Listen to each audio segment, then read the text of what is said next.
Adoptée par le Conseil national de la transition CNT, la loi sur le droit d'accès à l'information publique a été amendée avant d'être adoptée, mercredi 18 novembre 2020, par les députés de la 9e législature.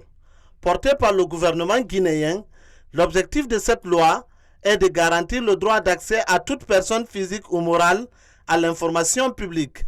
Le projet de loi a été adopté à l'unanimité par les députés présents dans la salle du Parlement contre une abstinence. Une décision que l'ex-président de l'AZP salue à sa juste valeur. Moi, au départ, je n'ai jamais pensé une seconde que cette loi allait franchir le Conseil interministériel, le Conseil des ministres, franchir l'Assemblée nationale. J'avais beaucoup d'appréhension, j'étais très sceptique. Et quand j'ai retrouvé la loi qui a été votée à l'Assemblée nationale, je me dis, tiens, maintenant, il y a une volonté politique manifeste de lutter contre la corruption, de lutter contre la gabegie, de lutter contre le pillage des deniers publics. Maintenant, c'est maintenant que je me rends compte que les pouvoirs publics sont déterminés à déclarer la guerre à la corruption.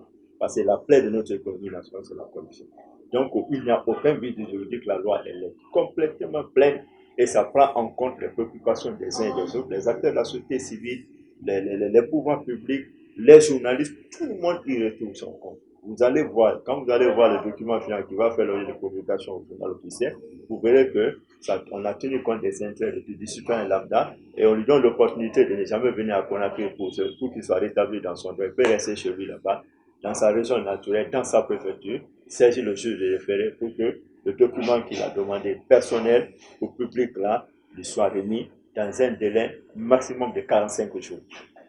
La confiance et la transparence dans la gestion des affaires publiques, de ce fait, les citoyens auront l'opportunité d'être mieux informés sur l'efficacité et l'efficience de l'action publique. La loi contribue au renforcement de la confiance dans les organismes auprès des journalistes, auprès des citoyens.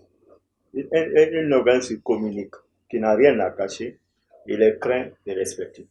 Mais dès que vous évoluez dans l'opacité, dès que vous évoluez dans le doute, vous devenez vulnérable.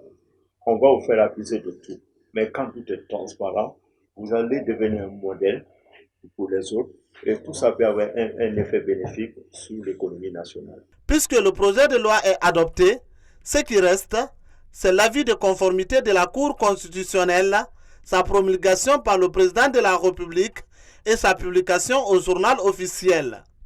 Comme c'est un projet de loi venu du gouvernement, Moussa Ibn Conté a l'espoir que tout ira vite.